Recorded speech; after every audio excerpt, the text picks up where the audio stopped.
All right, UFC 293 goes down this Saturday. Sean Strickland taking on Israel Adesanya. Or if you ask Sean Strickland, he's taking on the Cringe Lord. Man, nobody likes Izzy. Izzy's a fucking cringe lord. The guy that wears pearl necklaces, French tips, frosted fingernails. Bring the belt back to the States. No more painted nails, no more dog collars for you guys. Let's go. Plays with dogs and That's what he said. I never said that. When I post a video of me jerking off my dog, they will put some credibility to that. Puppy porn, man. I had to double check that shit just to make sure it was legit, and it was legit. That is what he's doing. That's the level that he's going to hype this fight, to frustrate Israel Adesanya and try and throw him off his game. I'm ready to give it to the gods to fight the Chinaman, dude. I'm ready to embrace the Bisping, to give up an eye. I'm ready to give what it needs to give. Right? In trash talk, that's a lot of the time what we're trying to do. It's strategic, okay? We're trying to piss them off. We're trying to get them out of their groove. We're trying to make them emotional and remind them of all their shortcomings. Or you can be just Sean Strickland and just saying crazy, outlandish shit and enjoying yourself. That's what Sean's doing. He's out there in Australia. He's fighting for the world title. He's blessed to be in this opportunity. He realizes that he's making a ton of money. He's a happy man, and a happy man with no pressure is a dangerous man. So I would love to say that all the trash talk is strategic. It's not. It's not. That's just who he is. He's out there. He's having fun, right? As soon as he got off the plane in Australia, about an hour later, he said they punched somebody in the stomach. Someone walked over and said, Izzy's going to F you up. Bang, cracked him in the stomach. Dana White was asked about it. He said, yeah, don't worry. Now we've got people around him. And yes, we have people around him now. So he won't be punching people in the stomach anymore. But you know who broke that story? From him. Yeah. So potentially a little bit of an exaggeration there. It was probably just a playful little tap, not how Sean described it. But I tell you what, he's getting some of the Australians on side. When he was at the press conference talking all that crazy mad shit to Izzy, there was a lot of people cheering for him. And Izzy's even made the national news for dropping truth bombs. To drop a truth bomb yesterday about this country. You guys did throw a pregnant woman in jail over a Facebook post during COVID. That must be talked about. Shame on you guys. How do you feel about that? Here's the thing, Australia. I would like you guys so much better if you had a freedom of speech. So if you could go ahead and make a freedom of speech like the greatest country in the world, we would get along better. I mean, how is that not standard with you guys? How do you not have a freedom of speech? You have a government could say, if you say something we don't like, we will throw you in prison. So, of course, they're just utter madness with that woman getting arrested whilst pregnant. And Sean's right. Sean's right. So he's going to get some people on side with that one. And Israel Adesanya sitting there throughout that press conference. He's mad. He's pissed off because Sean's bringing up a lot of stuff. He's almost going down the Dylan Dennis route with Logan Paul's girlfriend. Not that bad, to be fair, because he's talking about, is it? All's fair in love and war. When you're fighting your opponent, you can say what you want about them, you know, to a certain degree. Leave girlfriends, wives, children out of all of it. But he's only going for Izzy, and he's coming out with some freaky, weird stuff. He's talking a lot of smack, and it's pissing Izzy off. You can see he's sitting there trying to pretend like it doesn't bother him. But he is, because he's taking his character into name, and he's coming out with crazy stuff. You know, all this stuff with the dogs and whatnot. And there's a lot of people picking up on this. A lot of people doing videos about it. I don't even want to go into it all, because it's very distasteful, okay? But of course, Izzy's pissed. Izzy's pissed off. And Izzy is a very, very dangerous man. All right, this weekend, UFC 293 goes down in Sydney, Australia. The last Stylebender goes up against Sean Strickland. And I have partnered with DraftKings to bring you an incredible offer. New customers right now, all you got to do is download the DraftKings Sportsbook app, bet $5 on any fight, and you will be rewarded with $200 in bonus bets instantly when you use the promo code Bisping. As I say, new customers, download DraftKings, use the promo code Bisping, bet $5 and be rewarded with $200. Correct. That is $200 that you can use on any of the fights when you bet just $5 on any of this weekend's fights. And then staying on the action, because you can use your $200 in bonus bets on DraftKings' same fight parlay for a shot at even bigger payouts. You can combine multiple bets from the same fight, including the number of rounds and the method of victory, action. And DraftKings is the only place where you can bet same fight parlays. And if sports betting is not yet available in your state, then don't worry, you can still join in on all the fun with DraftKings Daily Fantasy. DraftKings is offering huge UFC contests this weekend with massive cash prizes up for grabs. So, as I said, download the DraftKings Sportsbook app right now. Use the promo code Bisping. Bet $5 on any of the fights and be rewarded with $200 in bonus bets. I mean, come on. Only at DraftKings.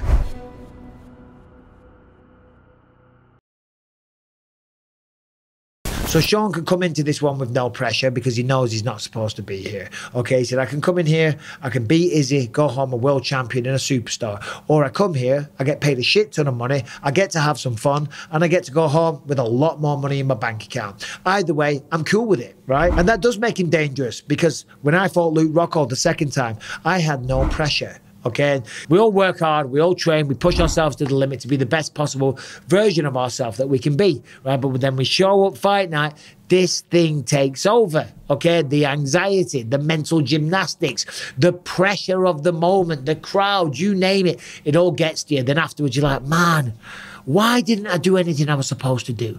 Why didn't I shoot? Why didn't I perform like I did in the gym? As I say, it's the pressure. But Sean's feeling no pressure because he's not allowing himself to do so.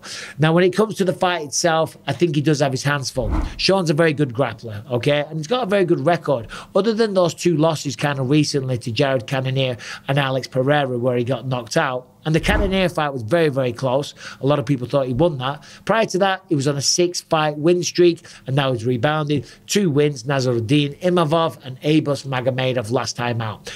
And that one against Abus Magomedov, that's going to be key because that was his last win. And that was a stoppage in the second round. Kind of got his arse kicked a little bit in the first. Abus ran out of gas, and then Sean delivered a beautiful stoppage. Tremendous combination against the fence. As I said, the referee stepped in, stopped the fight. Now, when you look at Sean's record, he's got 11 knockouts on his record. But in the UFC, he's only got 3.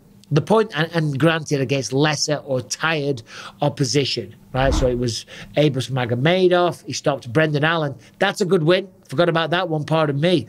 And Nordine Taleb, who, again, to be fair, is a very, very good fighter. So 3 decent guys, but they're not Israel Adesanya. That's the point that I'm making. And they're not the best kickboxers on the planet.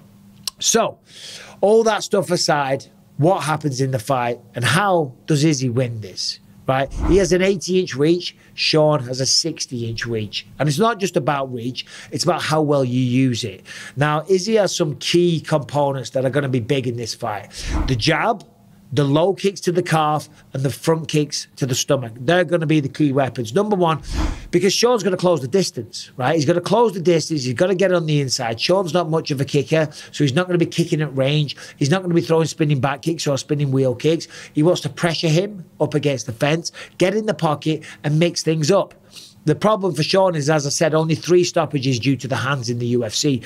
So he's not the heaviest hitter. He's not the most heavy-handed guy. That doesn't mean he can't knock someone out. That doesn't mean he can't hurt someone and then follow it up. Of course he can. But historically, that's not his style. So he's going to wear him down. He's going to try and wear him down.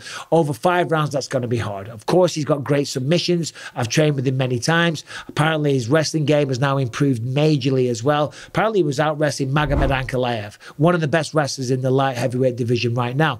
That's according to Brendan Allen and according to Anthony Smith as well. Apparently they both saw it. So the wrestling game has improved. But when you look at Israel Adesanya, the people that he's beaten, they all try and take him down. And they haven't been able to. Maybe they get him down for a second, but he pops back up. Kelvin Gastelum, great wrestler. Robert Whittaker mixes it up better than anyone. Yoel Romero, an Olympic medalist. So on and so forth. No one's been able to do it.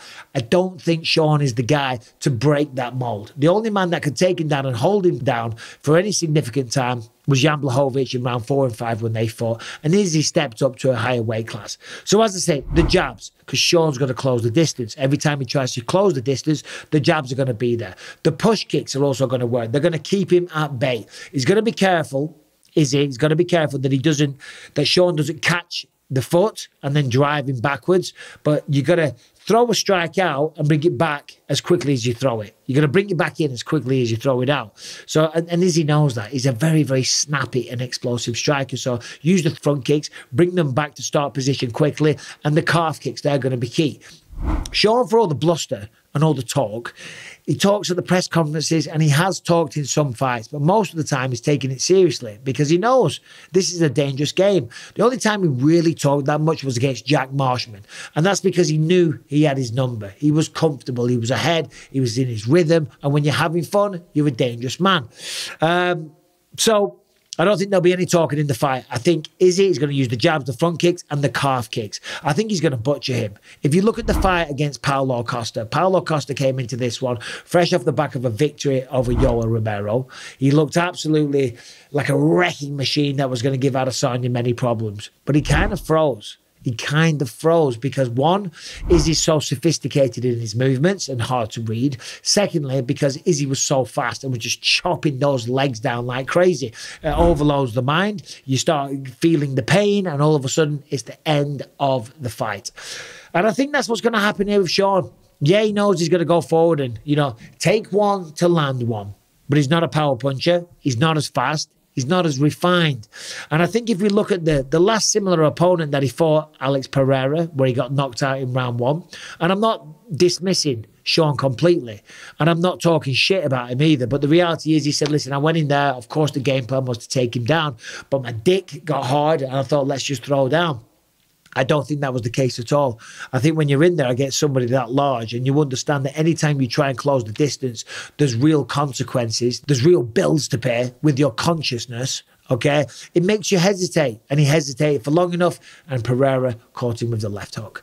So I think he's going to show up. I think he will have his moments. I think he will let loose eventually when he gets frustrated. But I don't think he's going to see the final bell, okay? Israel Adesanya, in my opinion, will get the job done in round 2 or round 3. Probably round 3 because Sean's a tough son of a bitch. He's going to make it exciting. He'll talk a bit of shit. I'm just interested to see what the celebration's going to be.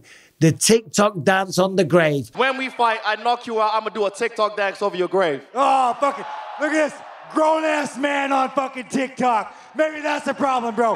From the Cringe Lord, according to Sean Strickland. But what do you think? Am I talking out of my ass? You know, am I completely wrong on every level?